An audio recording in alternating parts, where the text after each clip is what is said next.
Bien, entonces para arrancar el repaso, eh, vamos a arrancar con la unidad número 5, que es la unidad que no forma parte de producción uno, forma parte más bien de la parte de perforación, pero digamos no la vimos en el último repaso ni entró en autoevaluación, así que le toca ahora. En la unidad 5 habíamos estado hablando un poquito de eh, las presiones, porque básicamente la unidad habla de eso, de las presiones que nosotros tenemos en un pozo, cómo controlarlas y qué pasa cuando no la podemos controlar. Recordemos que presiones está ligado a fluidos, es decir, a líquidos y a gases, y básicamente es una fuerza aplicada sobre un área determinada. Eso es una presión. Yo les pedía que por favor no confundieran presión con peso o presión con compresión, ¿sí? Son cosas distintas. La presión es básicamente una fuerza aplicada en un área. Si yo hablo de una fuerza, pero no tiene un área en la cual la aplico, entonces no estoy hablando de presiones, estoy hablando únicamente de fuerza. Será la principal diferencia. Dentro de un pozo habíamos comentado que teníamos varias presiones importantes. Hay un montón de presiones en realidad, ¿sí? Solamente que nosotros les mencionamos estas tres. Yo les menciono solamente estas tres porque me resultan que son las más importantes y con esta ya se puede entender bien lo que es una surgencia. En primer lugar, tenemos la presión hidrostática, que va a ser la presión que va a ejercer el lodo, ¿sí?, en el fondo del pozo. Esa es la presión hidrostática. La presión hidrostática depende de la densidad del lodo y de la profundidad del pozo. Esto quiere decir que mientras el pozo sea más profundo, voy a tener mayor presión hidrostática. Y mientras el lodo tenga mayor densidad, voy a tener también mayor presión hidrostática, ¿sí? Es así como está vinculado. Puedo alterar cualquiera de las dos para aumentar un poco la presión hidrostática. Lo más común es ir alterando la densidad del lodo, porque la profundidad, si bien la puedo modificar, es verdad, pero la presión en los puntos que yo voy dejando detrás siguen siendo las mismas, porque la profundidad no cambia. ¿Se entiende? Eh, Además de esto, entonces, podemos decir que la presión hidrostática que ejerce el lodo, entonces, la controlábamos con la densidad de ese lodo. ¿Por qué nos sirve esta presión hidrostática? Bueno, porque nos va a contrarrestar la presión que nosotros tenemos en la roca, la presión de formación, ¿sí? Le llamamos presión de formación porque nosotros en el petróleo a las rocas, en realidad en la geología, a las rocas o a las capas de rocas se le llaman formaciones, ¿sí?, a formaciones rocosas. Entonces la presión de formación es la presión que posee una capa de roca determinada. ¿Qué pasaba con esta presión? Esta presión depende de un montón de factores.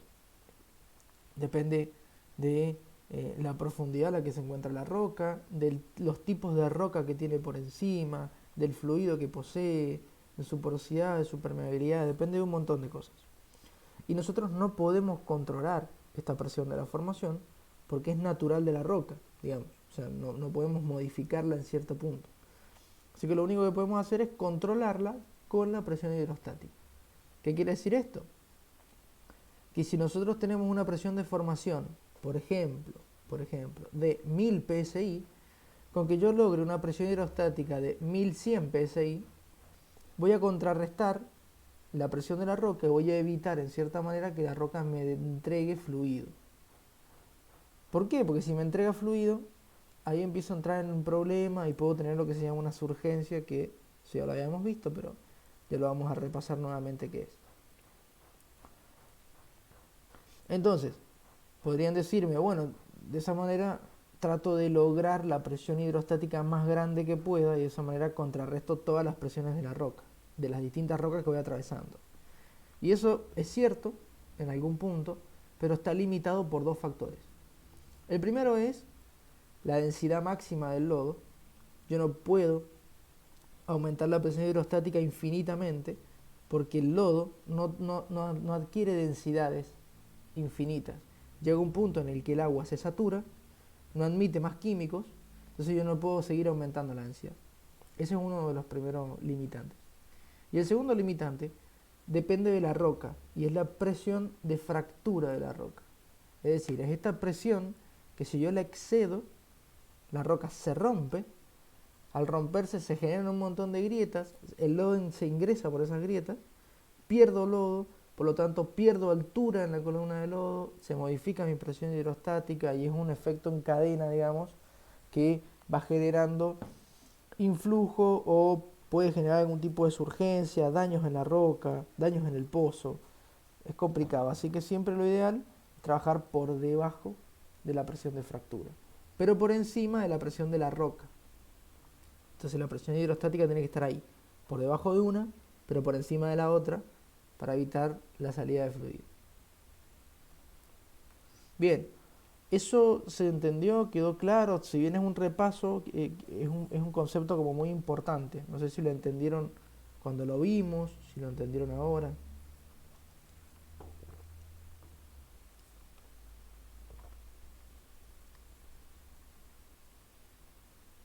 Todo bien, profe, por mi parte. Bien, buenísimo. Sí, profe. Genial, genial. Habíamos hablado entonces de que la boca de pozo tenía unas herramientas de seguridad para el caso en donde la roca presentara una presión bastante grande, que justo yo no me la esperaba, así, y de repente empieza a surgir el pozo. Es allí donde entran en acción las válvulas preventoras de surgencia. Son unas válvulas que me cierran la boca de pozo. Primero que nada tenemos la VOP anular, que tenía la característica principal de ser una válvula que permite cerrarse sobre cualquier geometría de herramienta. Es decir, si yo tengo una barra de sondeo, el pozo se va a cerrar bien. Si yo tengo un portamechas, el pozo también se va a cerrar bien. Si yo tengo un casing, también. Si yo tengo el trépano, también. Si tengo el vástago, también. ¿Sí? O sea, la VOP cierra sobre cualquier tipo de geometría. Porque básicamente está compuesto por una goma que cuando yo activo la VOP se cierran unas mordazas, la goma se hincha de cierta manera. ¿Sí?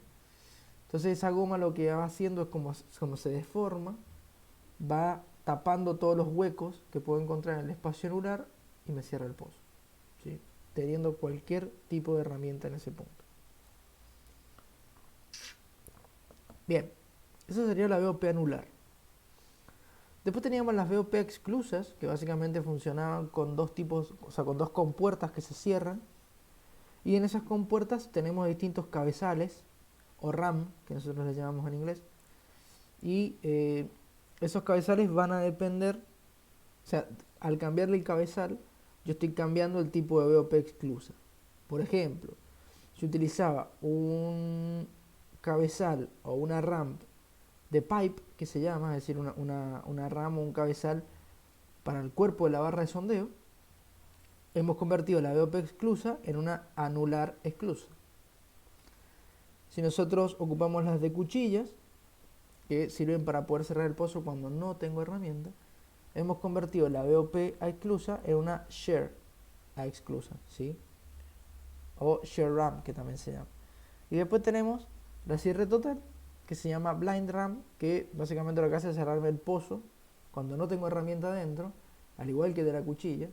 Pero el de cuchillas tiene la ventaja de que si tenemos herramienta dentro, por cualquier cosa, podamos cerrar el pozo de esa manera. Y sí, se rompe la herramienta con la cuchilla, pero bueno, al menos hemos controlado las urgencias. Esa es la función principal.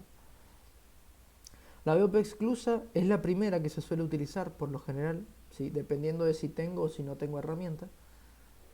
La VOP anular que mencionamos hace ratito, esta, digamos, se utiliza en casos muy específicos. Siempre lo conveniente es utilizar las exclusas.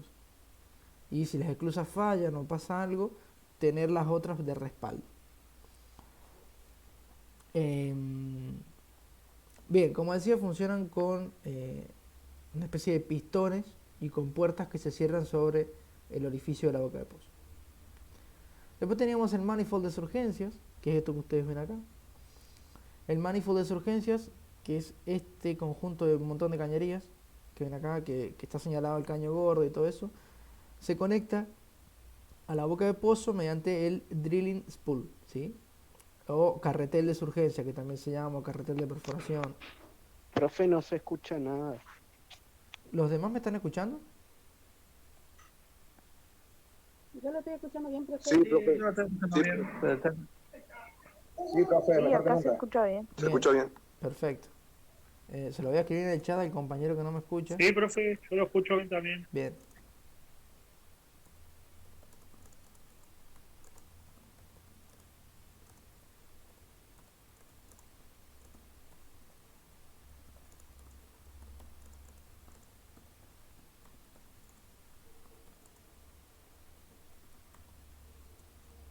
Ahí seguimos. Ahí está. Para el compañero que no me está escuchando, lo voy a decir de todos modos, se lo escribí en el chat. Pero pruebe desconectarse y conectarse porque es problema o de su conexión de internet o de su dispositivo, no sé qué será. Algo debe estar pasando ya.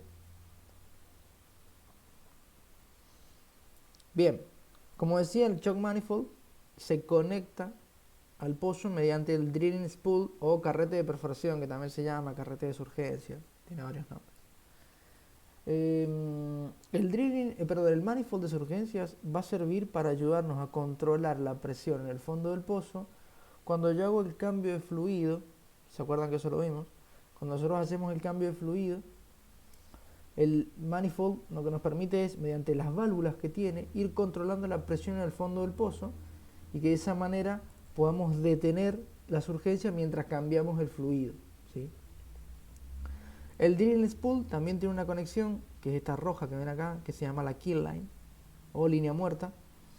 Sirve para poder ahogar el pozo cuando yo no tengo herramienta. El shock manifold y la shock line sirven solamente para ahogar el pozo cuando yo sí tengo herramienta dentro, es decir, yo tengo la sarta dentro del pozo. Si yo no tengo la sarta, tengo que utilizar la kill line, ¿sí? Es más, cuando yo no tengo sarta no voy a poder sacar el lodo, va a ser un proceso un poco más complejo, porque realmente no puedo sacar el lodo, hacer cambio de fluido y demás, porque no tengo manera de poder inyectar el lodo nuevo, ¿se entiende? Le tengo que meter lodo nuevo realmente por la kill line y que se mezcle con el viejo, que genere una mayor densidad y que, bueno, tarde o temprano termine ahogando el pozo. Es más que nada una especie le meto fluido hasta tratar de parar las urgencias, no me queda otra. Mientras que la shockline tiene un proceso ya un poquito más técnico, hay que ir sacando el fluido con la presión constante y demás, o sea, manteniendo la presión en el fondo del pozo constante, mientras que por la killline yo meto fluido y listo, ¿sí? Bien, ¿hasta acá me van siguiendo? Sí, profe. Bien, me están preguntando si eso es parecido a lo que explicó el profe Marcelino. No tengo ni idea, realmente. No sé lo que les ha explicado el profesor Marcelino, pero puede ser. ¿Vieron perforación con él? Ah, bien. No. No lo confundan. Muy bien. El profesor Marcelino, si les ha dado el curso de recorredor, o sea, el seminario de recorredor, les habló de un manifold. Fueron las primeras clases cuando usted no podía conectarse. Exactamente, sí, ahora recuerdo. Él les dio el seminario de recorredor de pozo y les habló de un manifold. Pero el manifold del que él les habló es el manifold de producción. Yo les estoy hablando del manifold de surgencia, son dos cosas distintas. Nada más que se llaman igual porque manifold en inglés significa conjunto de... A ver, no significa, pero es la palabra que utilizan los ingleses para describir un sistema de cañerías y de caños y de válvulas como los que ven acá, ¿sí? Esto es un manifold. ¿El de surgencia es parecido? Sí, es parecido. Tiene un montón de válvulas, caños y demás. El de producción. Es muy parecido a este, pero sirve para otro propósito. No ayuda a controlar surgencias, sirve para otra cosa. No hay de qué. Buena pregunta. Porque ¿Quiere hacer un caño? Sí.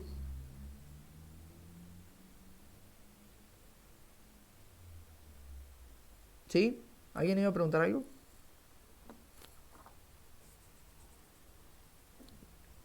No, que le decía, viene a hacer un caño con varias salidas para conectar válvulas y eso. Sí, algo así. Es algo parecido. Nosotros lo vamos a ver bien al manifold de producción en la unidad número 13, si no me equivoco, en la unidad número 13 que es transporte. Ahí vamos a ver manifold de producción y falta bastante parece igual, pero tal vez vean las diferencias, ¿sí? Aunque a simple vista son parecidos, el manifold de producción es mucho más grande, lo que sí, tiene caños grandes, válvulas grandes, estas son válvulas un poco más chiquitas, pero sirven para Es como un otro, barral, profe. se le da otro propósito. ¿Cómo? Es como un barral, digo, de cañería de gas. Sí, sí, sí, sí, sí, es parecido. Profe, una consulta, disculpe. ¿Cómo no? ¿Qué medida usa de caño eso? Eh, mm, no lo tengo muy en claro, pero varía según la profundidad del pozo. Mientras el pozo sea más profundo o se tenga idea de perforar un pozo más profundo, se utilizan manifold de surgencia más grandes. Pero los caños no pasan de 2-3 pulgadas, ¿sí? Listo, profe, gracias. De nada, de nada. Mientras que, por ejemplo, un manifold de producción tiene caños que van desde las 4 hasta las 12 pulgadas. ¿Se entiende? Ahí estamos hablando de caños importantes ya. O desde las 4 hasta las 10 pulgadas, pero rondan esos diámetros. Son caños grandes. Profe, Sí, la medida del tipo de caño que nosotros utilicemos depende del fluido o de la presión. depende más que nada a ver, depende básicamente de todo. Si nos ponemos quisquillosos, depende de todo. Lo que más va a ser significativo va a ser el tema de las presiones siempre. ¿Cómo? Entonces, ¿por qué digo que va relacionado también con la profundidad? Porque mientras más profundidad tenga el pozo, yo voy a tener mayores presiones vinculadas. Y como tengo mayores presiones, los caños tienen que ser un poquito más grandes, inclusive hasta de espesor, un poco más grueso, para resistir esas presiones, ¿sí? Pero acá siempre influye todo, básicamente. Las presiones, el tipo de fluido también, ¿sí? Pero las presiones es lo que más influye. eh, Podríamos decir que otros valores, si bien influyen, son insignificantes comparados con la presión. La presión es la que más influye.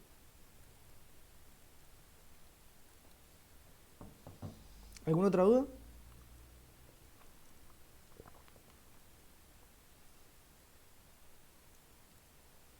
¿Se Seguimos. entendió bien, profe? Perfecto, perfecto. Seguimos. Yo les había comentado que,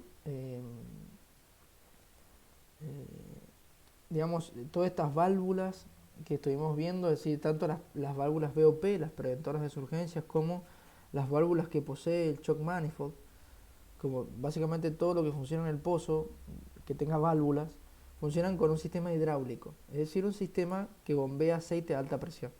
¿Bien? Y hay dos maneras de poder activar o desactivar un sistema hidráulico. La primera es muy simple, con una bomba que yo le bombeo aceite al sistema y eso hace que abra o cierre las válvulas dependiendo el camino que siga el aceite, ¿sí?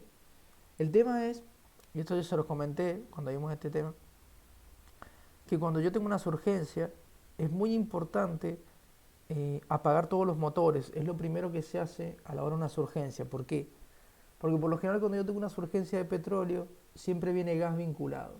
Y como es gas natural que sale del pozo, que no tiene olor, yo no puedo identificar si hay o no hay gas.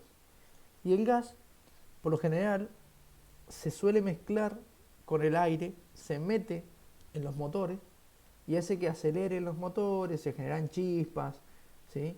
Y estas chispas pueden generar una que otra explosión, ¿sí? Entonces, para evitar este tipo de explosiones y demás, los motores se apagan. Pero si se apagan los motores, yo no tengo energía para alimentar las bombas que bombean aceite. Es por eso que existe un acumulador de presión, ¿sí? Me hicieron una pregunta que me parece importante responder. Cuando yo hablo de pulgadas de un caño, ¿sí? Cuando hablo de pulgadas, estoy hablando siempre del diámetro del caño, el diámetro externo del caño. Es decir, si yo hablo de un caño de 4 pulgadas, quiere decir que si yo le pongo un calibre en las dos paredes del caño así enfrentadas, voy a medir 4 pulgadas, ¿sí? El espesor de pared de un caño es mucho más fino. ¿Bien? Y el espesor de pared va a ser básicamente la diferencia que existe entre la parte de afuera del caño y la parte de adentro del caño. Eso es el espesor de pared, que es menos, siempre, no alcanza la pulgada por lo general, a menos que el caño sea muy grande, pero por lo general no alcanza la pulgada, es mucho más chico el espesor. Cuando yo hablo entonces de pulgadas, estoy hablando del diámetro que tiene el caño, diámetro por lo general externo, ¿sí? Bien.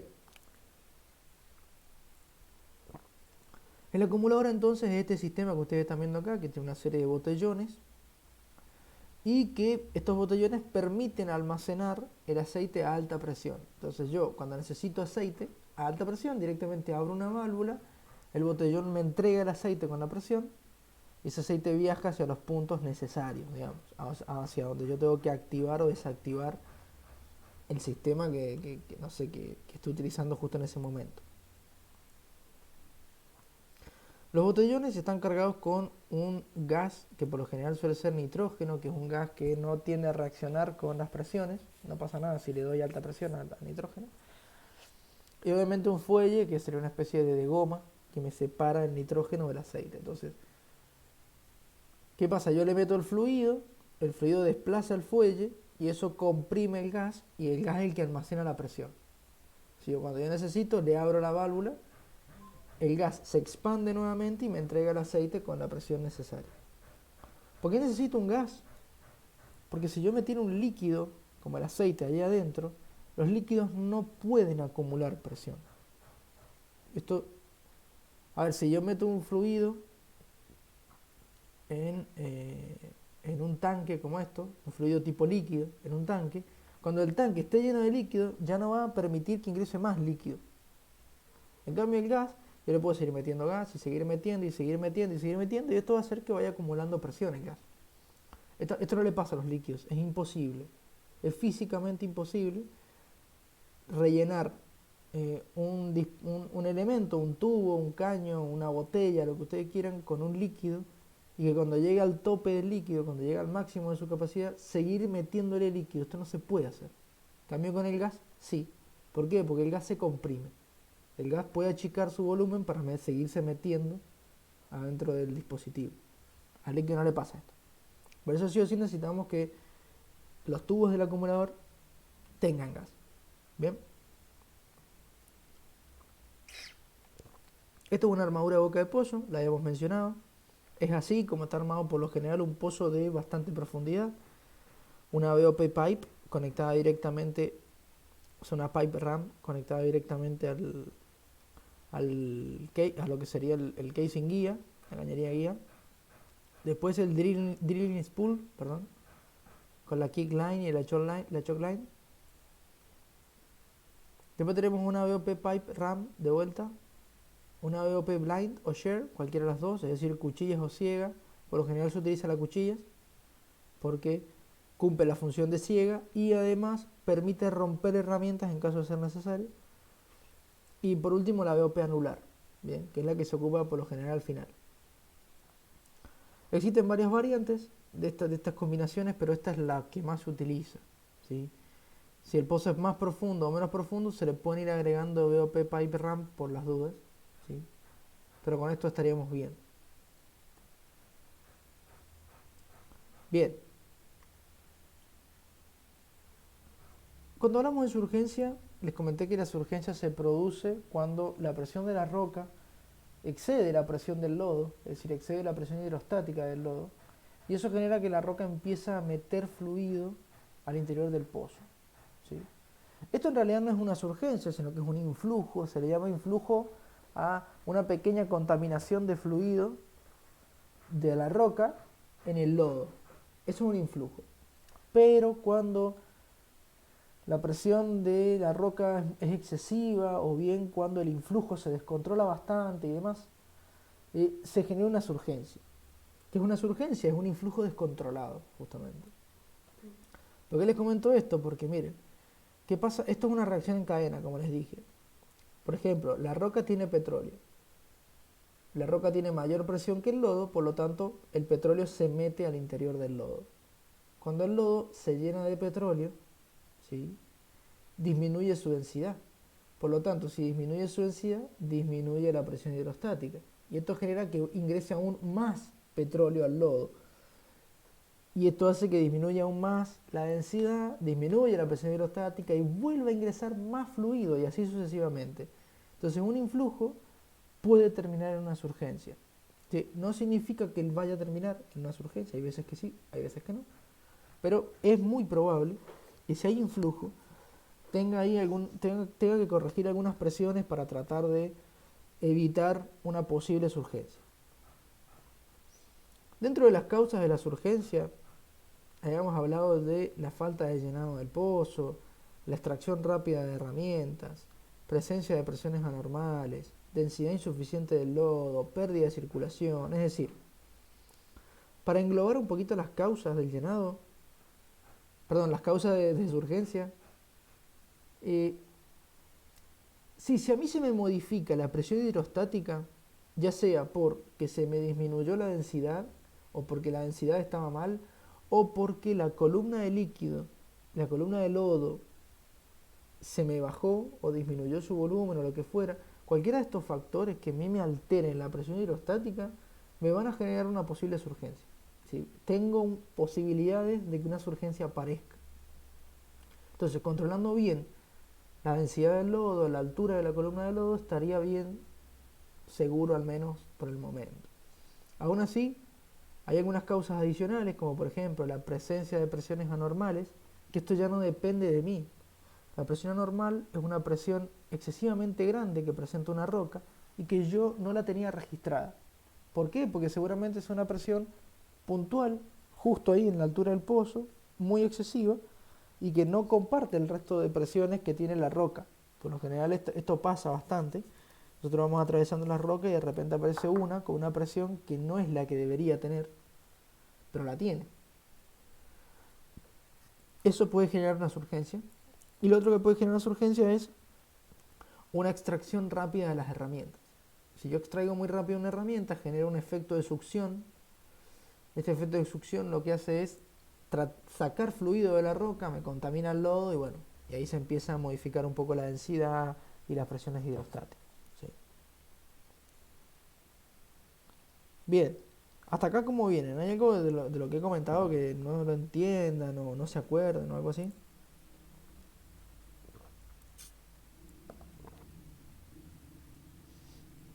Profe, Sí, No, se entiende, profe. entonces le hago así una consulta a ver si yo capté. Este, la surgencia acá de que nosotros estamos acá en perforación no es la misma que la surgencia natural, ¿no? eso es lo que yo les comentaba cuando vimos el tema de surgencia natural. Los pozos que presentan surgencia a la hora de la perforación son los que se van a terminar convirtiendo en los pozos con sistema de extracción tipo surgencia natural. Son los mismos pozos. Pero ¿qué pasa? Durante la perforación yo tengo que controlar la surgencia porque no puedo perforar mientras está saliendo fluido del pozo, ¿se entiende? No se puede perforar. A ver, ustedes imagínense que son plomeros y quieren cambiar una llave de agua o una pequeña válvula o lo que fuera y no cortan el agua y está chorreando agua para todos lados y tienen que meter la válvula. De poder hacerlo se puede hacer, pero es molesto a la hora del trabajo. Bien, pasa por ese lado. Yo tengo que controlar la surgencia primero que nada por seguridad del personal y porque me es más fácil perforar con la surgencia controlada que con el pozo largando fluido para todos lados, ¿se entiende? Aparte que evitamos contaminación, evitamos un montón de cosas. Pero estos pozos, que son surgentes ahora, van a ser surgentes a la hora de la producción. Así que son los mismos pozos. No sé si quedó más o menos claro. Sí, profe. Buenísimo. ¿Alguna otra duda?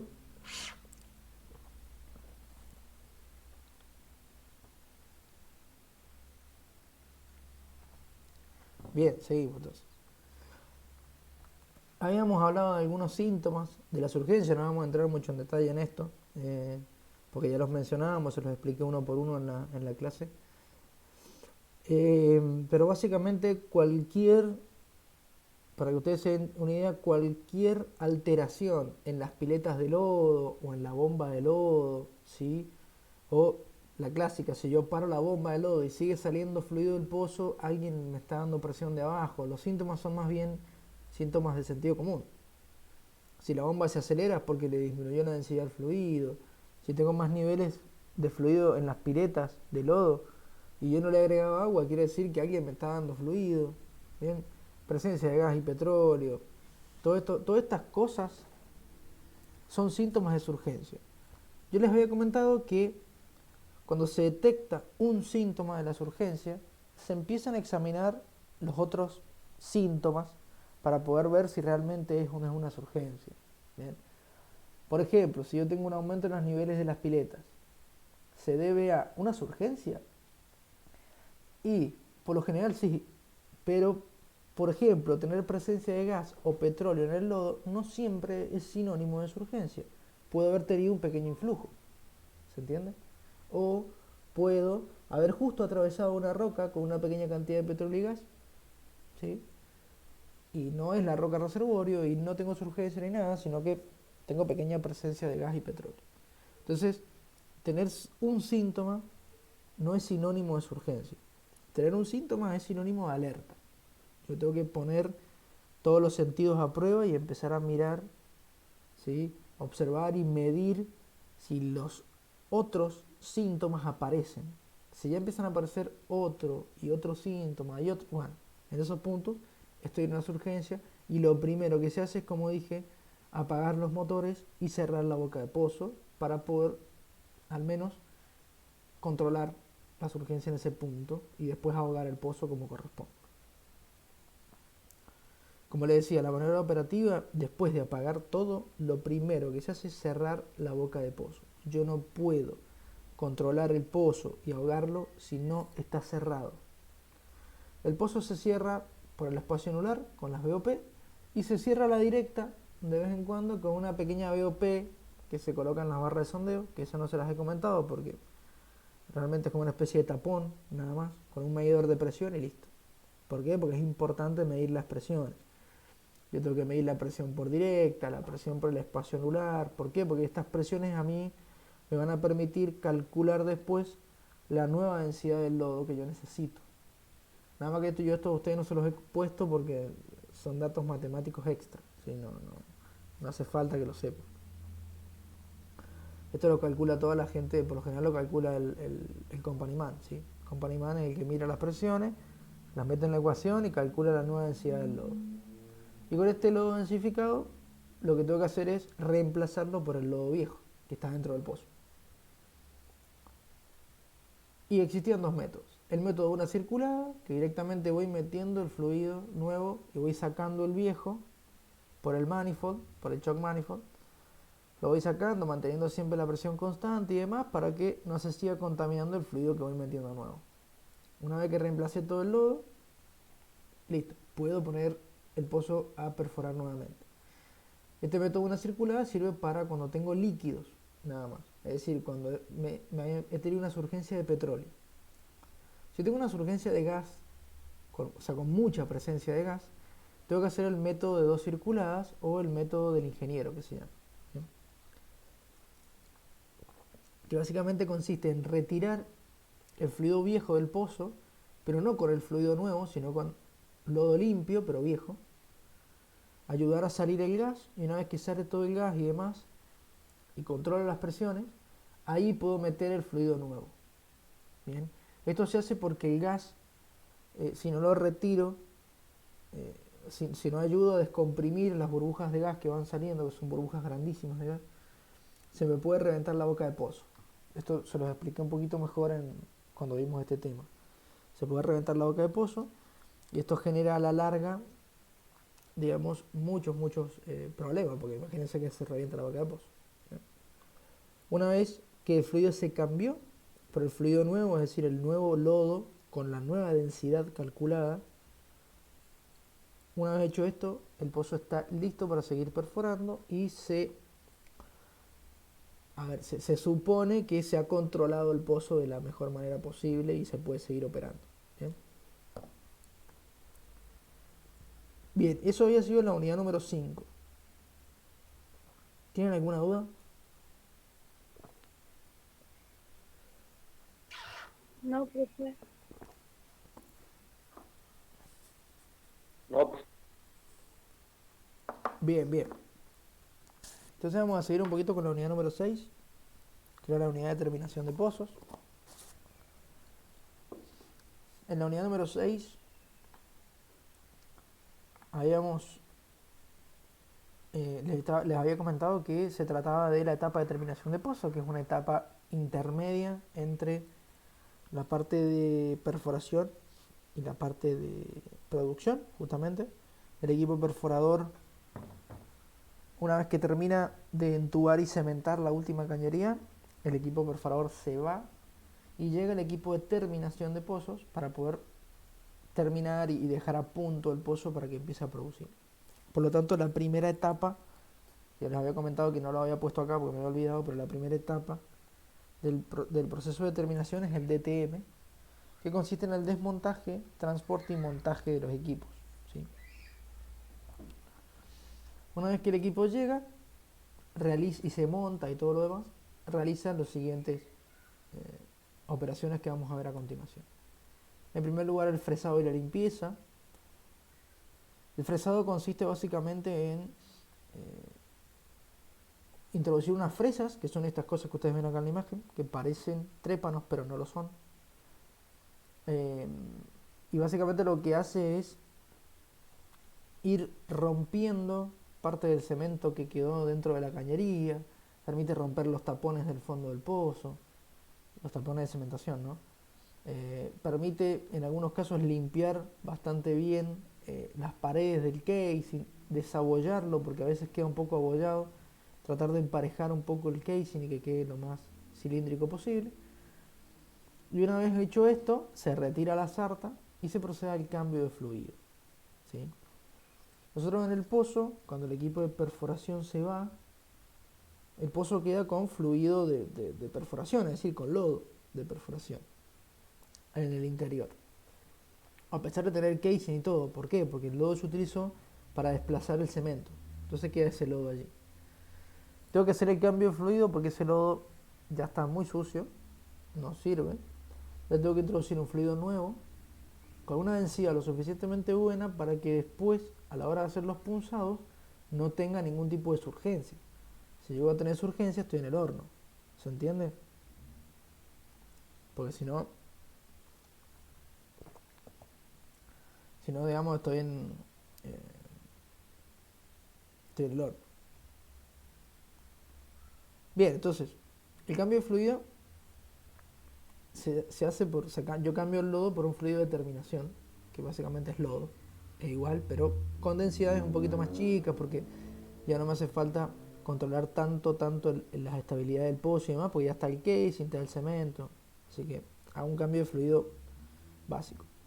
Y lo hago después de la limpieza, porque si lo hago antes, voy a bajar las fresas, voy a romper todo el cemento y demás, me va a quedar el fluido sucio y lo voy a tener que cambiar de vuelta. Por eso no se hace el cambio antes, se hace después.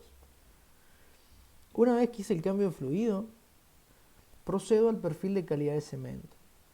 Este perfil, recordemos, es un perfil tipo sónico, es decir, consiste en enviar ondas de sonido que rebotan en la cañería, en el cemento, en la roca y vuelven, y la herramienta recibe esa información, la manda hasta la superficie, yo recibo la información en una computadora y la computadora me procesa todo y me larga estos gráficos que ustedes ven acá.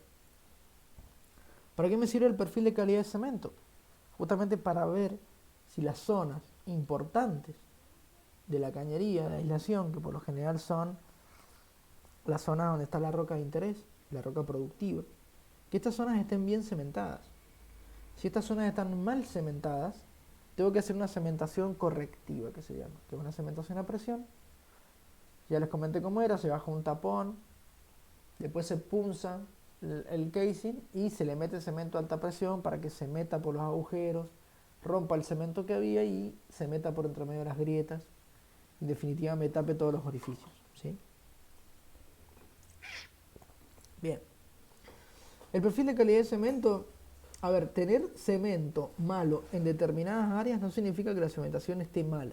Esto ya se los comenté. La cementación es mala siempre y cuando la zona sea la de interés. Si yo tengo cementada mal otra zona que a mí realmente no me interesa, bueno, no me molesta que esté mal cementada, ¿sí?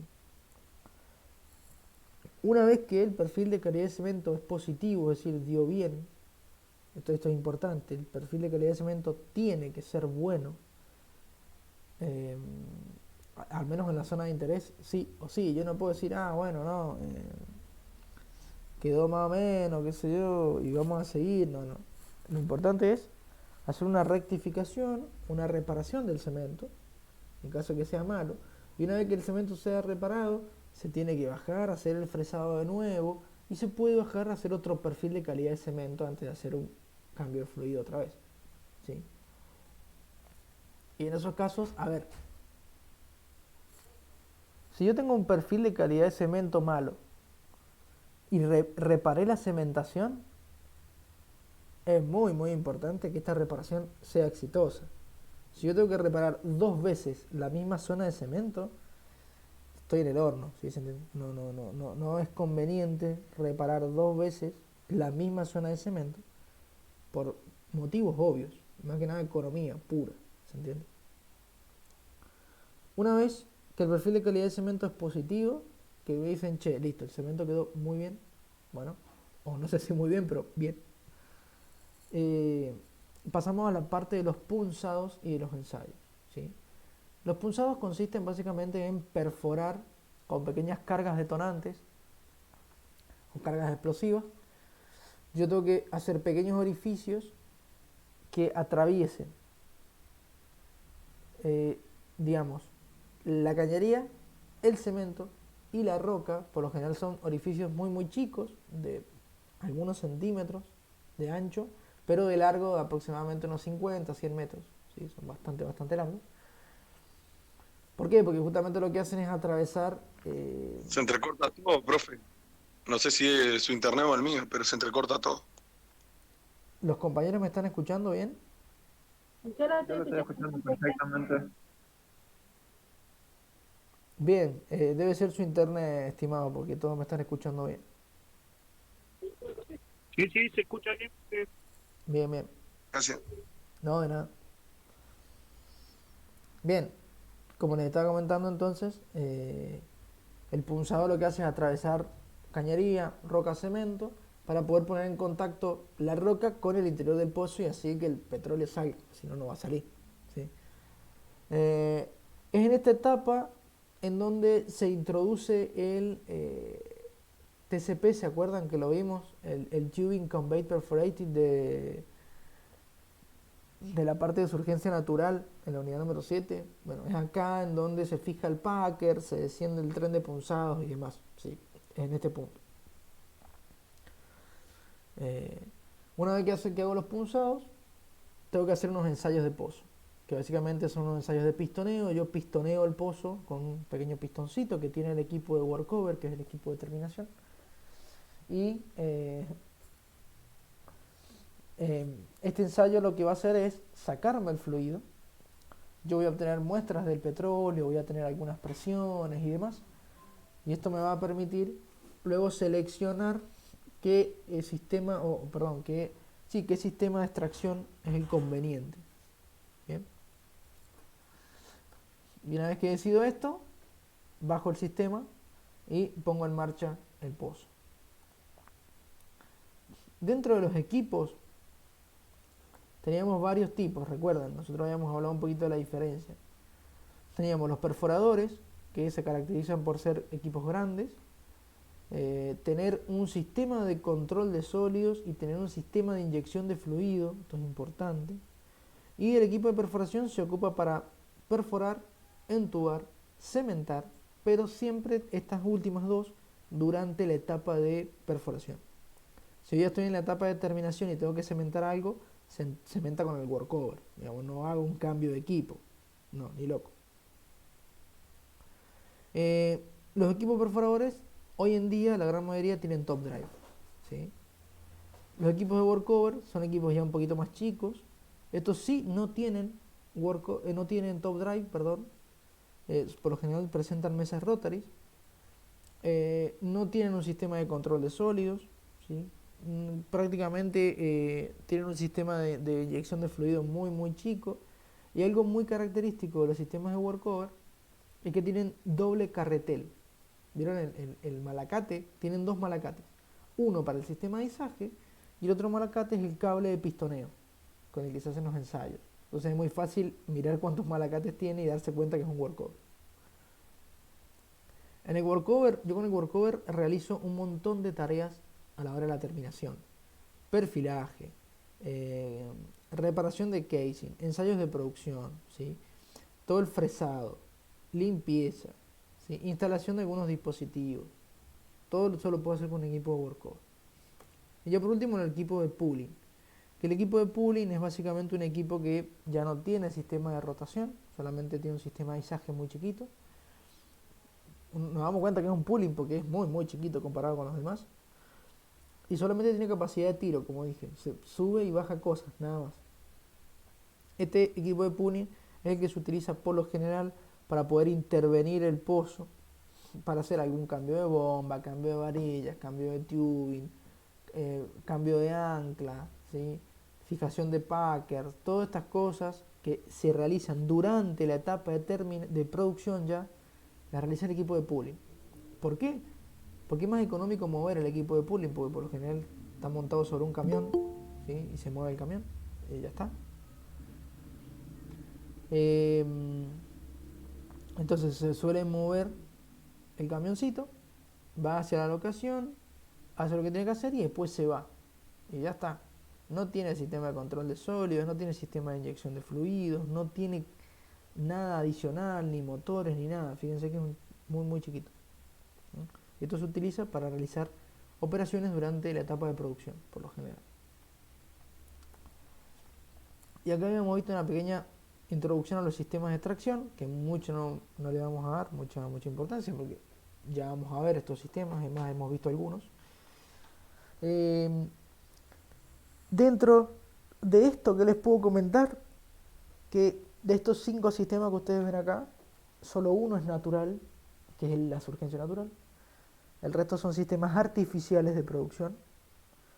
Y dentro de estos 5 sistemas, el de surgencia natural es el más económico de todos, porque en definitiva necesito menos dinero para ponerlo a producir, porque aprovecho de cierta manera la presión y toda la, digamos, sí, la presión, el gas y toda la energía, esa es la palabra, no me salía, toda la energía del propio reservorio, ¿sí? Bien, me queda, a ver, ¿qué preguntas tienen de esto que vimos? Sí, acá me preguntan si quedan ver los últimos sistemas de extracción. Exactamente. Hemos visto surgencia natural, hemos visto gas lift y ya pronto, o sea, ya la semana que viene vamos a arrancar con bombeo mecánico. Luego vamos a ver electrosumergible y después PCP. Están cambiadas ahí, pero es lo mismo. Bombeo mecánico es una unidad larguita. Nos va a llevar entre 2 a 3 clases. Es larguito. Es larguito. Bien, ¿dudas, preguntas, consultas, sugerencias? No, profe. Bien, ¿los demás? No, profe. Perfecto. Perfecto. Bien, en la unidad, perdón, la unidad número 7 se dividió en 2. ¿Recuerdan? Herramientas de producción por un lado, sistema de surgencia natural por el otro, ¿sí? Primero hablamos un poquito de las herramientas de producción, que son las herramientas que nosotros utilizamos a la hora de producir un pozo. Las más importantes. Hay 1.000.000 de herramientas más. Estas son como las más importantes. Primero que nada, el tubing. El tubing es la cañería de producción. ¿Sí? El tubing es parecido a un casing. Por lo general tiene doble conexión macho, por lo tanto para poder conectar uno con el otro es necesario colocar una cupla. Y es fácil de distinguir un tubing, uno a simple vista se da cuenta que es un tubing comparado con otros elementos. Los tubing siempre van por debajo de las 4,5 pulgadas. ¿Sí? No vamos a encontrar nunca un tubing de 6 pulgadas. No existen. Si yo encuentro un caño de 6 pulgadas, no es un tubing, es un casing. Recuerden eso, por favor. Probablemente les pregunten muchas veces, con el tubing, ¿puedo entubar un pozo? No, no se puede entubar un pozo. ¿Bien? ¿Con el tubing puedo perforar? No, con el tubing no se puede perforar tampoco. El tubing solamente sirve para poder instalar los sistemas de producción y poder producir a través de él. Nada más. ¿Sí? Eso es importante. Bueno, al igual que la mayoría de los caños que vimos, se fabrican de distintos tipos de aceros, distintas aleaciones, que lo van a dotar de mayor o menor resistencia, por lo general a la tensión. Trabajan tensionados, no trabajan con compresión, tampoco trabajan a la torsión, ¿sí? Por lo general el esfuerzo mayor es el de la tensión, porque cuelgan justamente el sistema de bombeo. Bien, habíamos hablado un poquito acá de los torques de ajuste, ¿sí? Que por lo general no es lo mismo hablar de ajuste que de enroscar algo. Enroscar es simplemente meter una rosca dentro de otra, y ajuste es darle la fuerza para que esta rosca, digamos, no se afloje. ¿Sí? Para que este ajuste, para que este enrosque no se afloje, en definitiva. Tanto los tubing como las barras de sondeo, los portamechas, las varillas, todos los sistemas que tienen rosca tienen un torque máximo de ajuste, ¿sí? Y un torque mínimo de ajuste. Por lo general viene en una tabla que nos lo da el fabricante, y también digamos, por lo general el fabricante me da el torque promedio, que es con el que yo me manejo, ¿sí? El que está entre el mínimo y el máximo. Yo no me puedo exceder de este máximo y no me puedo quedar por debajo del mínimo, nunca. ¿Por qué? Porque si yo me excedo, la rosca se rompe, y si yo me quedo por debajo, a la rosca le quedan espacios por donde se mete el fluido y me rompe la rosca, ¿sí? La rosca es el elemento más débil de todas las herramientas que hemos visto de tipo tubular. Todos los tubos que hemos visto, ¿no? Su punto más débil es la rosca, es el punto fusible que se llama.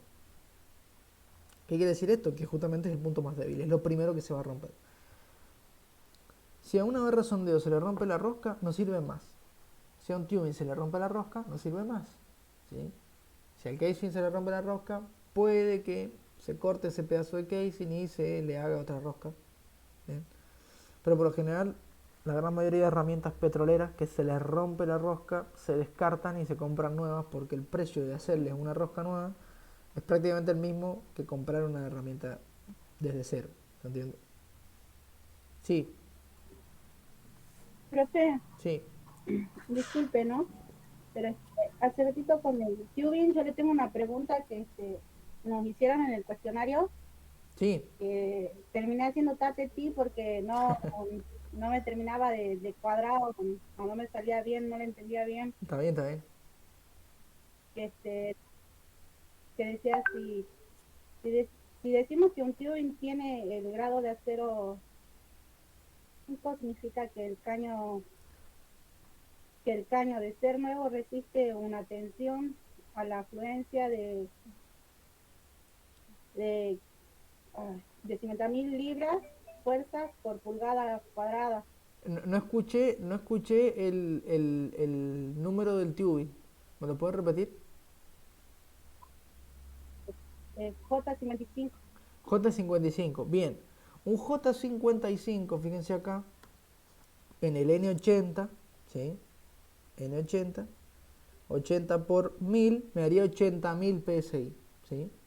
PSI es libra por pulgada cuadrada, ¿sí? Es pound square inch, ¿sí? Se lo escribo acá. PSI es pound square inch, ¿sí? Libra por pulgada cuadrada.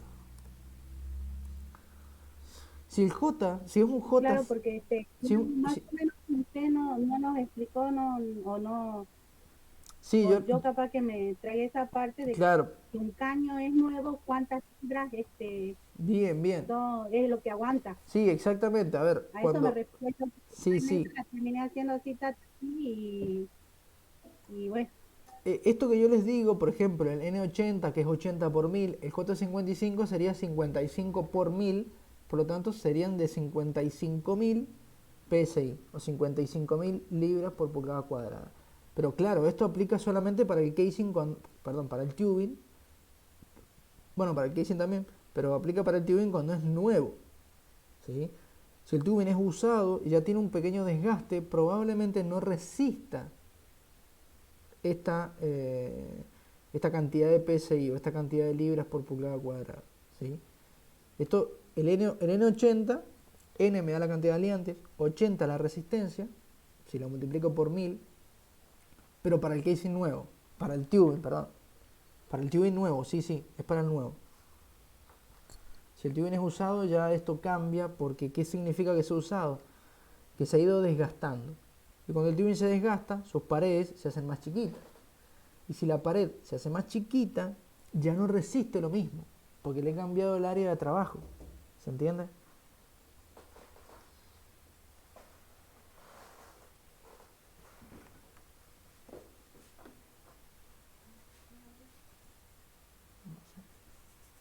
¿Se entiende? sí, profe. Bien, espero que haya puesto que sí, que era para uno nuevo.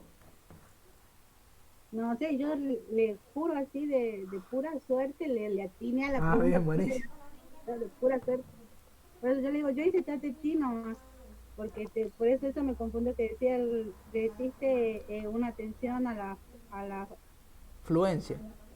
fluencia Sí, y libra fuerza por pulgadas cuadradas. sí, Eso es sí. lo que a mí más me hizo pensar un poco. Sí, PSI es libra por pulgada cuadrada y esa libra es libra fuerza. ¿Sí? Está bien, es libra fuerza por pulgada cuadrada. Y este 80 o 55 o 115 o 110, lo que ustedes vean, que será miles de PSI, es el límite a la fluencia. Yo les hablo de resistencia siempre, pero bueno, es el límite a la fluencia. ¿Qué significa esto? A partir de esas tensiones, es decir, a partir de las 55.000 en el caso del ejemplo, para arriba no se va a romper el tubing, pero se va a empezar a estirar. El límite de la fluencia es eso.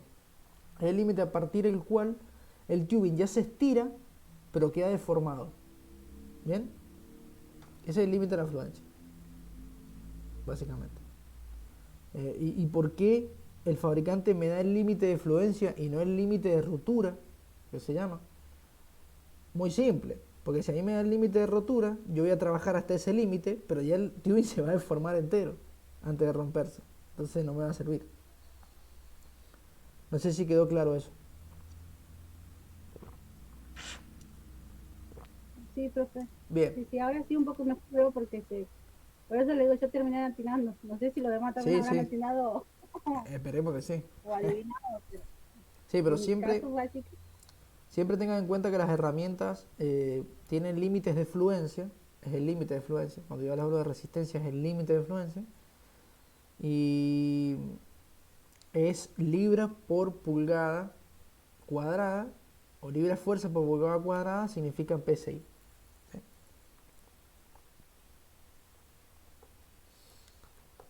Gracias, profe. No, de nada, de nada. Bien, después habíamos pasado un poquito a las varillas de bombeo. Yo les había comentado que las varillas de bombeo eran básicamente, digamos, son elementos macizos, son caños macizos, no tienen hueco por dentro porque no necesitan que pase nada por dentro de eso, de estas varillas. Así que son macizas. Son mucho más angostas que un tubing, ¿sí? Llegan a medir menos de 1 pulgada, ¿sí? Son caños relativamente angostos. Y la función es transmitir movimiento desde un punto al otro. en nuestro caso, desde la boca de pozo hacia eh, desde la boca de pozo hacia lo que sería el fondo del pozo, donde tendríamos los sistemas de bombeo. Estas varillas se utilizan solamente en los A y B y en las PCP, que ya lo vamos a ver justo la semana que viene, vamos a ver A y B. Bien, al igual que los tubings, las varillas de bombeo tienen un torque de ajuste también. Profe, Sí, cómo no. las varillas no son las mismas, ¿no es cierto? La de las PSP y lo del equipo bombeo, eso después lo va a dar después, ¿no? Son las mismas, sí, sí. Se utiliza el mismo tipo de varilla de torsión que la varilla de extracción de los equipos. Me está No preguntando, sé si me explico lo que le quiero decir. sí, me está preguntando que si las varillas que utilizo en el PCP son las mismas varillas que utilizo en el sistema de bombeo A y B. Sí, correcto, yo tengo entendido que no, por eso le pregunto, A ver, porque son distintos tipos. Una claro, trabaja por torsión y la otra trabaja por estiramiento. claro, exactamente, exactamente. Unas tienen la capacidad de resistir más torsión y otras tienen la capacidad de resistir más tensión. Pero a simple vista son iguales. O sea, son Sí, exactamente sí, no, iguales. no, a lo que yo me refería, profe, no sé si a lo que me refería es que lo que interpreté era que era lo mismo, la misma utilización, las varillas para los dos tipos, por eso me quería sacar esa duda, yo tenía entendido que no, a lo que usted se refería que eran iguales las varillas, pero no, cumplen Claro, distintas claro. funciones. Claro, cambia Está muy básicamente bien. el tipo de material con el que fueron fabricadas y algunos parámetros adicionales, pero a simple vista son iguales y a las dos se le llama varilla. Digamos. Unas son de torsión, otras de Sí, sí, tensión, sí, pero está son bien, varillas. muchas gracias, disculpe. No, no, también, también. O sea, en esta parte que yo les voy a explicar, que ya lo explicamos igual, que cómo se hace el torque, las cuplas, todo es igual para las dos varillas, lo mismo. Nada más que sí es verdad que algunas resisten más torsión que otras y otras resisten más tensión que otras. Entonces se utilizan unas en A y B y otras en PCP. Pero el A y B utiliza las que resisten más tensión, porque el A y B sube y baja, entonces está tensionado todo el tiempo. Mientras que las PCP utilizan varillas de torsión, que son las varillas que resisten, digamos, la torsión, que valga la redundancia, este esfuerzo de giro que sufre, digamos, porque la PCP es rotativa. Entonces, bien, habíamos hablado de que utilizan cuplas, al igual que digamos, al igual que los tubing que vimos hace rato. Obviamente son cuplas más chiquitas, son cuplas que se adaptan al sistema tipo a estas varillas, digamos. Y si bien existen pequeñas llaves automáticas tipo Wilson para poder dar ajuste a las varillas de bombeo, por lo general se les da ajuste a mano. Por eso tienen esa parte cuadrada que es donde encaja la llave Stilson, que no es lo mismo que la Wilson. Creo que se las mostré a ustedes. Y una vez que se da el ajuste con estas pequeñas plantillas que ven allí, tenemos una plantilla roja y una blanca, o una roja y una negra. Por lo general la roja es la plantilla del primer armado, mientras que se utiliza para las varillas nuevas, mientras que la blanca es para el rearmado. Fíjense que tiene un torque un poquito menor, se alcanza a ver un poquito en la imagen, ¿sí? Perdón, me ahogué. Bien, el procedimiento era, recuerden, se hacía una marquita con una tiza, se las agarraba de abajo con una llave, una persona, yo pongo la plantilla y doy ajuste con la otra y tengo que tratar de que la marca se mueva y haga, digamos, ese ángulo que ustedes están viendo acá en la imagen, que sería este ángulo que ven acá, ¿sí? Que pase de acá a la línea a esta que está acá. Así de simple, no.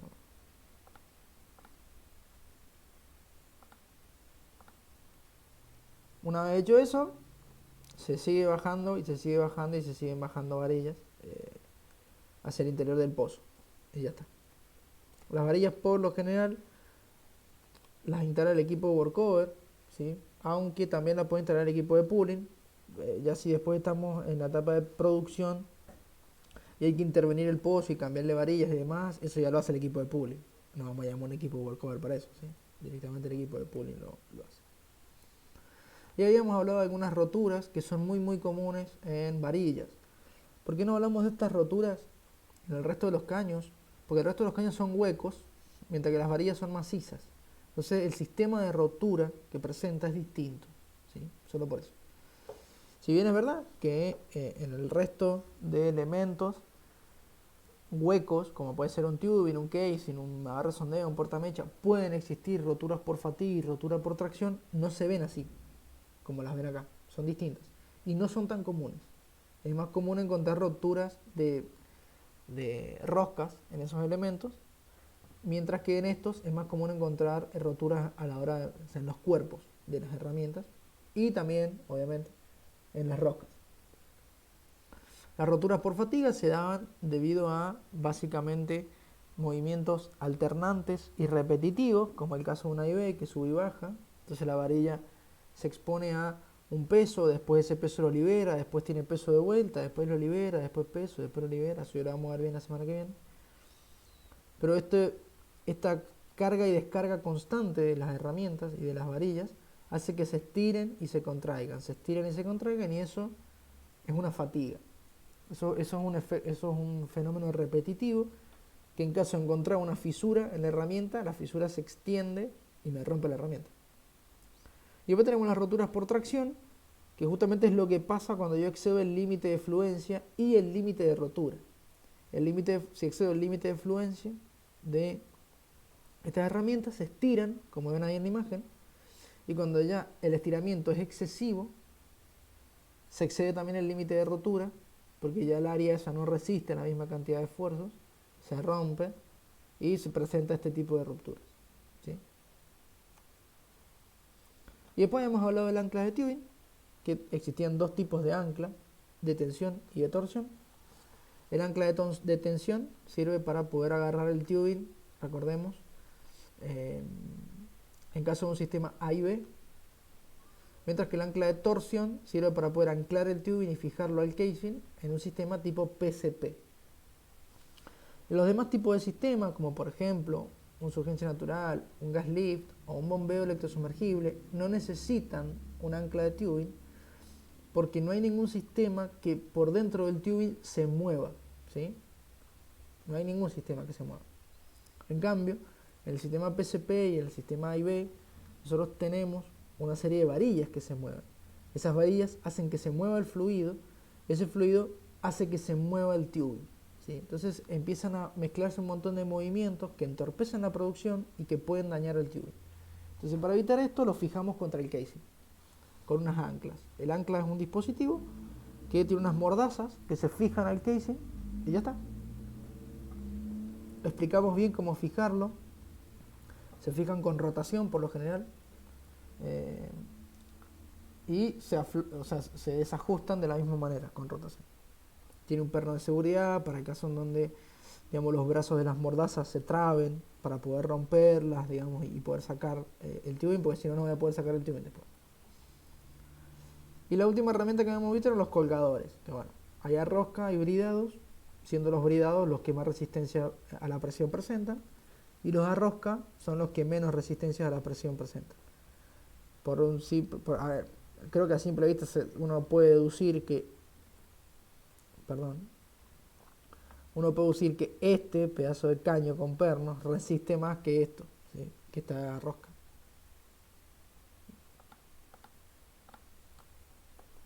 Bien, y eso eran las herramientas de producción. De ahí habíamos empezado surgencia natural, que esto lo vimos en la clase pasada, ¿sí? ¿Alguna duda con eso que vimos? ¿Algo que quisieran preguntarme? No, profe. Le pregunté lo que quería. Bien, buenísimo, buenísimo.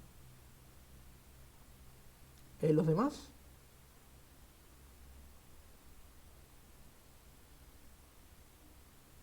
Che, no se vayan a olvidar, por favor, de dar el presente a aquellos que no lo han dado.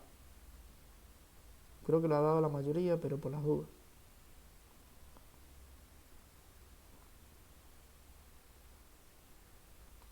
Bien, seguimos entonces.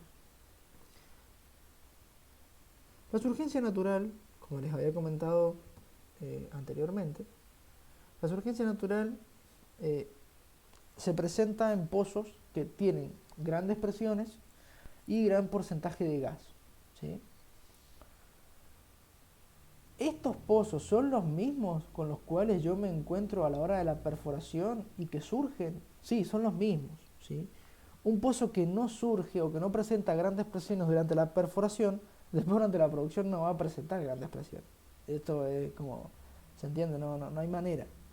O sea, sería milagroso casi que pasara esto que les acabo de comentar. O sea, que yo estoy perforando un pozo, que en la roca productiva no haya presión y que después de entubarlo y cementarlo, lo punce y tenga una presión insoportablemente grande. Eso no pasa. Porque ¿de dónde saldría la presión? No tiene razón científica, o sea, no hay suficiente, digamos, es imposible. Vamos por ahí. Físicamente es imposible que algo que no tenga presión, de la nada tenga presión, ¿sí? Entonces, estos son los pozos de surgencia natural. Ahora bien, que el pozo surja, ¿quiere decir que puedo aplicarle un sistema de surgencia natural? No. Esto yo se los había comentado. Nosotros consideramos un sistema de surgencia natural a aquel sistema que con la presión de la roca es capaz de vencer todas las pérdidas de carga y es capaz de que el fluido suba por el tubing, viaje por todas las cañerías y llegue a batería solo, ¿sí? Yo no tengo que hacer nada. ¿Bien? Es decir, para que sea un pozo de surgencia natural, la presión tiene que ser lo suficientemente grande como para poder vencer todas las presiones y que el fluido llegue solo hasta batería. Que esto lo vamos a ver, batería lo vamos a ver ya en la última parte del cursado. Llegue solo hasta la planta de tratamiento, digamos. Es la zona en la cual voy a tratar el fluido. Esos son los pozos de surgencia natural. Si el pozo surge hasta la boca de pozo, pero unos metros más allá ya la presión no me sirve más, ya no aguanta el pozo para seguir bombeando fluido, entonces no es urgente natural. Estos son los pozos en los cuales yo tengo que aplicar gas lift después, ¿sí? Estos pozos en los cuales la presión, si bien es grande, no me es suficientemente grande como para llegar solo hasta la batería. ¿Okay? Bueno, el tema del gas, esto yo no se los expliqué la semana pasada cuando vimos urgencia natural, pero creo que ahora ya lo entenderían. Siempre es bueno que un pozo surgente tenga buena cantidad de gas. ¿Por qué? Porque el gas me aliviana la columna de líquido, ¿sí? Y genera menor pérdida de presión en esos puntos, entonces la presión de la roca aguanta un poquito más, digamos. Es como que parece ser más grande, no lo es, pero tiene mayor relevancia, tiene mayor, digamos, es como que ayuda a la roca, en definitiva. Sí, el sí es porque alguien me preguntó en el chat si la estoy grabando la clase. Sí, por supuesto, yo grabo todas las clases, así que no se hagan problema. Sí, pregunta. Pregunta, ¿hay pozos que solamente se han encontrado únicamente con gas? Sí, tal cual. Sí. Hay pozos, esto no se los he comentado porque la parte de los fluidos la vemos más en producción 2, pero el pozo petrolero presenta por lo general 3 fluidos: agua, petróleo y gas. Bien. Siempre que yo tengo petróleo voy a tener gas, pero no siempre que tengo gas voy a tener petróleo. Bien. Eso métanselo en la cabeza, esto es importante. Petróleo, si yo tengo petróleo voy a tener gas sí o sí. ¿Por qué? Porque a medida que va subiendo el petróleo va perdiendo presión y esto hace que libere parte del gas. Esto siempre. Pero existen pozos exclusivamente de gas, ¿bien? Que solamente producen gas y que por lo tanto petróleo no existe. Estos son yacimientos muy maduros, es decir, ya han tenido mucho tiempo de maduración el petróleo y ha madurado tanto que ha formado los compuestos más livianos, que son el gas, ¿sí? Así que sí, hay pozos de gas, exclusivamente de gas, eso sí hay. Es más, en nuestro país vecino de Bolivia hay muchísimos pozos exclusivos de gas. O sea, solamente producen gas, no producen petróleo. Bien. Y agua. El agua siempre está metida, en cualquiera de los dos tipos. Sí, petróleo, gas, siempre hay agua metida. Sí, siempre.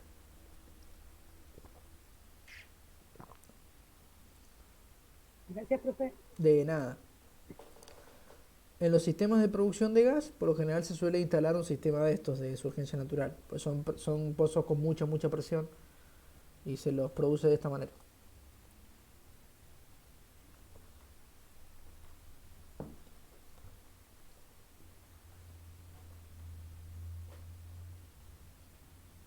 ¿Alguna otra duda?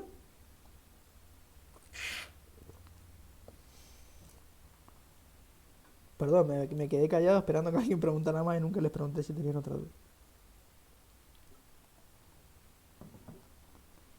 Sigan nomás, profe. Seguimos. Bien, habíamos hablado un poquito de los sistemas de surgencia, que básicamente existen dos tipos, el TCP y el tapón con taponera. Acá fue cuando ocurrió el incidente de la clase pasada donde busqué Packer en internet y seguramente el que vio el video en YouTube vio lo que apareció. Les pido disculpas nuevamente. Profe, ya se vio todo. Me había olvidado que cuando uno buscaba Packer en internet y no le agregaba petróleo al final, aparecía eso. Lo digo porque me pasó en la facultad que lo busqué y dije, ¿qué pasó acá? Pero bueno, les pido disculpas. Y no me iba a poner a editar el video, porque si editaba el video para cortarle esos 2 segundos iba a estar 3 horas procesándose el video. Entonces dije, bueno, lo subo así. YouTube por suerte no me lo bajó, así que joder. Y yo creo que todo movió algo así por el estilo. Así que por favor, si alguien ve el video, les recomiendo que cuando lleguen a esta parte en donde busco Packer, no tengan un niño al lado, ¿sí? Por favor. Bien. Bien, después véanlo, el que no lo ha visto, después véanlo en YouTube. Es esta diapositiva justo lo que aparece. Bien, entonces como les estaba comentando, que se los comenté en esa clase, existen dos tipos. El TCP, que es un sistema moderno de instalación de Packer, punzado y puesta en producción todo junto. Se mete la sarta de Turing con el Packer en la punta y con el tren de punzado. Entonces se fija el Packer, se punza y se pone a producir el pozo directamente, ¿sí? Se hacen los ensayos y demás dentro de los tunings y queda todo listo y puesto a producir en un par de minutos, o tal vez un par de horas. Pero lo ventajoso del TCP es que yo bajo, en una sola carrera hago todo. Se le llama carrera a las subidas y bajadas de herramientas. Al revés, perdón, a las bajadas y subidas de herramientas. Eso son carreras.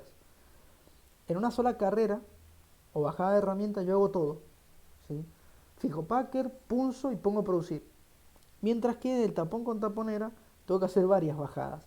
Primero tengo que bajar, punzar, sacar el tren de punzados, después bajar, fijar el tapón con taponera, volver a subir, dejar el tapón ahí abajo y subir el cable. Y después bajar la sarta de tubing con la copa que calza en la taponera del tapón, convertirlo en un Packer y poner a producir el pozo. Entonces fíjense que el tapón con taponera requiere de 3 subidas, o sea, 3 bajadas y 3 subidas de herramientas, básicamente. Mientras que el TCP depende de una, directamente, ¿sí? Disculpen que seguía hablando, pero me parece que alguien quería hablar mientras estaba explicando. No escuché nada de lo que preguntaron.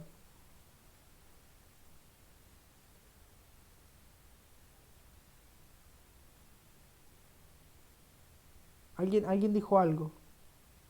O intentó decir algo, pues se escuchó como si fuese un robot. No sé qué pasó.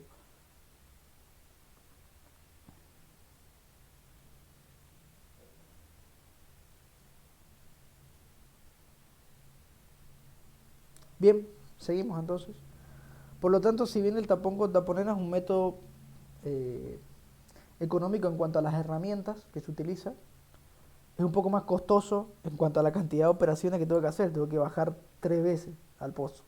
Mientras que el TCP tiene herramientas un poco más caras, pero en definitiva, y es un proceso un poquito más caro, pero hago todo en una sola bajada, así que el TCP se ha convertido, digamos, en la forma más conveniente para poder instalar un sistema de producción de surgencia natural. Ahí hemos hablado de esto, que es importante. El pozo presenta distintos tipos de flujos. Si yo no le coloco algo en la superficie que me restrinja el diámetro de producción, y estos flujos son en principio el flujo líquido, y a medida que va subiendo el fluido, como va disminuyendo su presión, va liberando gas. Mientras más gas me libere, va a ser peor para mí porque me entorpece la producción. Les había comentado que para evitar esta liberación de gas, yo tenía que colocar un puente normalizado de producción, que es este, el famoso arbolito de Navidad, y que el arbolito de Navidad tenía un estrangulador de superficie, que es esto, ustedes ven acá, en donde nosotros colocábamos una placa orificio para reducir el diámetro de producción y de esta manera poder generar una contrapresión que evite la liberación excesiva de gas, ¿sí? Este estrangulador también lo ocupamos en el sistema gas lift que vamos a ver a continuación, ¿sí? Ustedes me dirán, bueno, pero ¿para qué le meto gas si después le pongo un estrangulador que básicamente evita que se libere el gas? Pues justamente por esto, porque yo meto el gas en el gas lift para alivianar la columna de líquido en cuanto a peso se refiere, pero no quiero que se me libere el gas, porque si el gas se libera, ¿se entiende? Si el gas se libera, me genera baches, como vemos acá, y niebla y demás, y me entorpece muchísimo la producción. Entonces sí, yo le meto gas, pero quiero que el gas que le meto esté disuelto en el líquido, ¿sí? Esté mezclado en el líquido como si fuese una gaseosa, una soda, ¿sí? Que no se vea el gas, que esté metido pero que no lo pueda ver.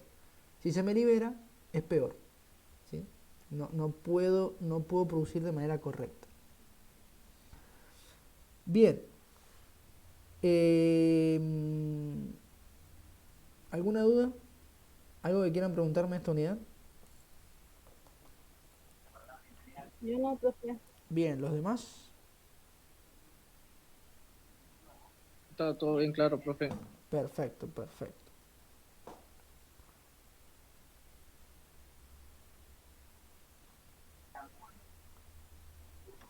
Bien. Enseguida cuando llegue a gas lift, ahí ya lo ataco, profe. Bueno, ahora justo, miren, ahora acabamos de entrar en gas lift.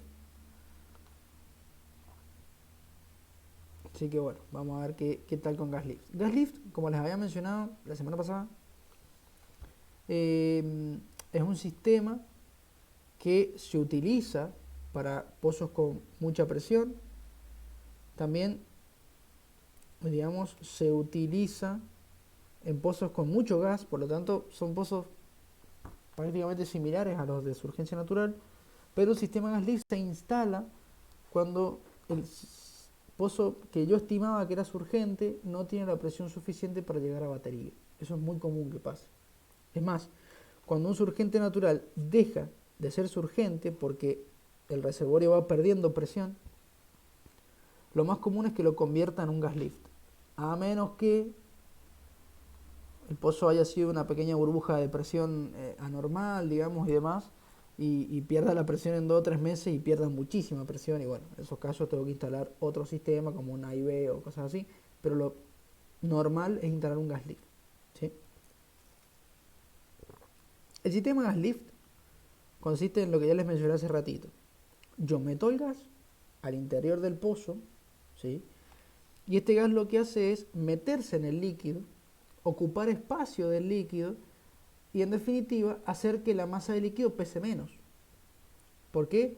Porque no va a ser lo mismo una masa de líquido, ¿sí?, llena de líquido sin gas, a una masa de líquido con pequeñas burbujas de gas, porque el gas, esas pequeñas burbujas prácticamente están vacías. Entonces disminuye el peso.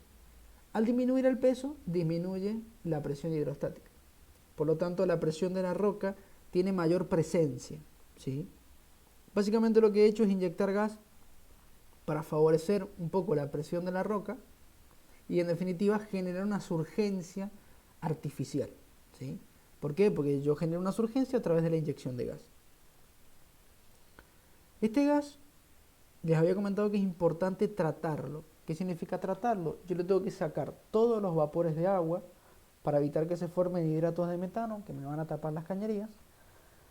También es importante sacarle el dióxido de carbono para evitar oxidación y el azufre o el ácido sulfhídrico para justamente también evitar oxidación en la cañería. ¿Sí?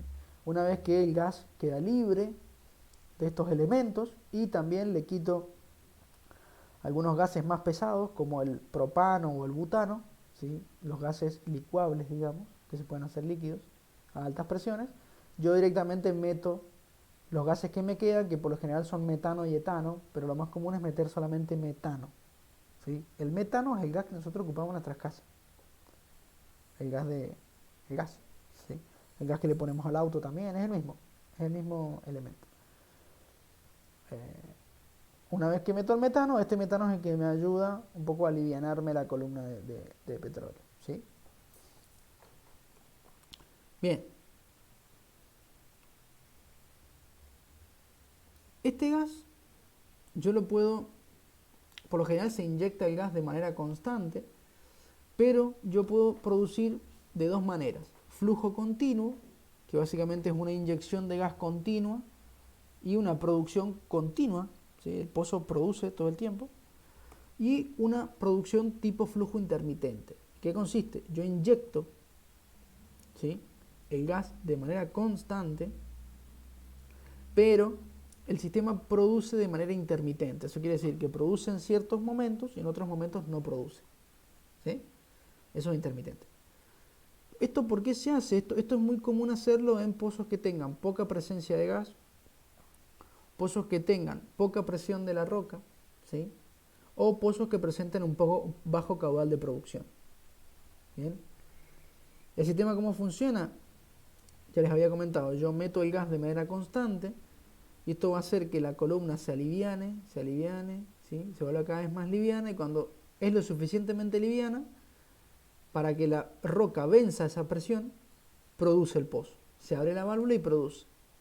Cuando está produciendo, todo ese fluido que tenía gas ya no está porque lo produje, ¿se entiende? Entonces ese fluido es reemplazado en el tubing por fluido nuevo que salió de la roca, que no tiene tanto gas. Entonces lo que hace es cerrarme la válvula nuevamente porque la presión hidrostática es mayor que la presión de la roca. Entonces tiende a ir hacia abajo la columna de fluido, pero la válvula no lo deja porque se cierra. Y hay que volver a esperar a que inyecte gas a la columna para que se vuelva más liviana, y recién ahí otra vez va a producir y después se va a parar, y después va a producir y después se va a parar, y así. Eso es intermitente, digamos. ¿Bien? Esto se utiliza solamente, digamos, solamente en algunos casos. ¿Sí?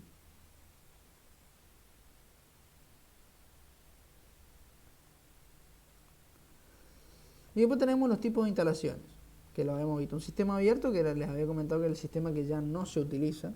Fue el primer gas lift que nosotros, digamos, que se utilizó, pero hoy en día no sirve porque no pierdo mucha presión al no tener aislada la zona inferior, como en este caso, por ejemplo, donde yo le pongo un packer. Entonces toda la presión queda contenida acá. De la otra manera la presión se me escapa por el espacio anular y no me sirve. Este es el sistema semicerrado que se utiliza para, digamos, para el sistema que vimos anteriormente, que era este, el de flujo continuo. Bien. Y después el sistema cerrado, que se utiliza para lo que sería el flujo intermitente, donde tenemos la pequeña válvula ahí abajo. ¿Sí?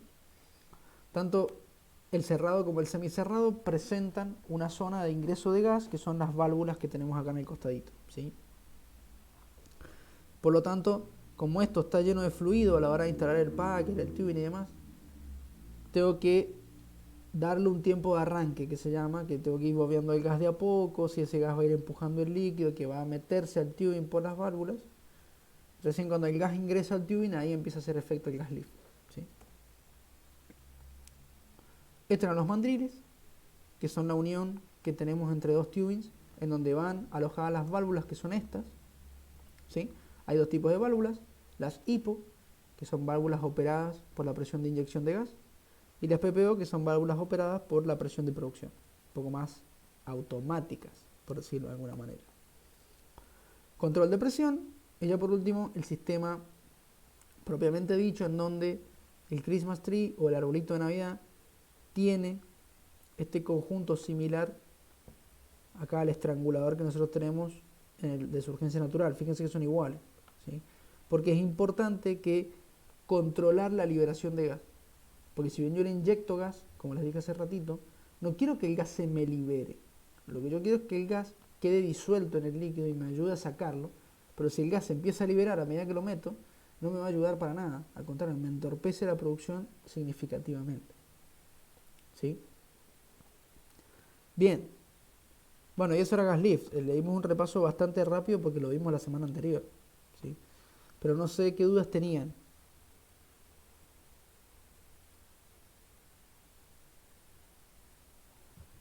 Y soy sincera, profe, lo entendí mejor ahora que la semana pasada. Bien, bien. No, es que está bien. ¿Saben por qué van entendiendo mejor los temas cuando los repasamos y demás? Porque le dan tiempo que maduren. Está bueno eso. Yo a mí cuando me explicaban en la facultad, yo no entendía nada.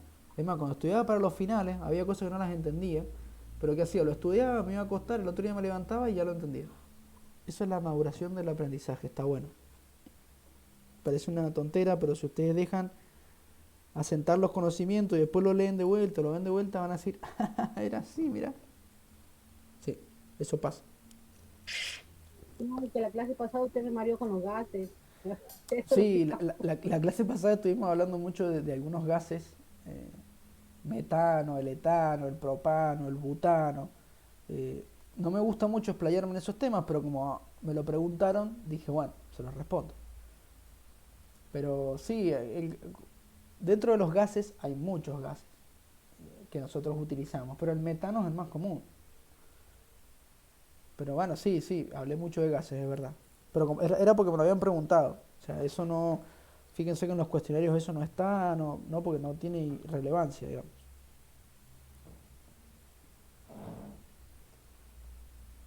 Bien, no sé si tienen dudas.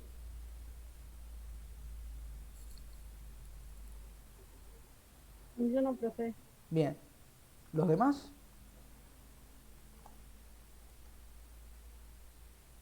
¿Qué me dicen? No, profe. Y quieren ir a ver cómo pierde boca. Bien, sí, ¿ah? No, profe. Bien, entonces les comento cómo hacemos ahora. Van a tener que hacer una autoevaluación que ahora me fijo la fecha, inclusive va a quedar grabado y todo. Tienen que hacer la segunda autoevaluación, que se las voy a dejar habilitadas hasta el 21 de agosto. ¿Sí? 21 de agosto. Tienen tiempo de sobra para hacerla, así que por favor háganla. Bien. Va a ser de estas últimas unidades, fíjense que va a decir autoevaluación 2 y tenemos las unidades 5, 6, 7 y 8. ¿Sí? Y bueno, nada más eso sería. Eso sería todo. Yo les voy a habilitar la autoevaluación. Ahora mismo se las habilito. Y ya pueden hacerla desde hoy hasta el 21 de agosto. Tienen tiempo. Profe, Sí. disculpe que lo moleste. ¿Usted podría pasar la plataforma? Porque el celular se me tuvo que formatearlo y se me ha eliminado varias cosas y no... Bueno, yo sé. Escríbame al privado. Así le comparto la página web y le recuerdo cuál era la contraseña y el usuario.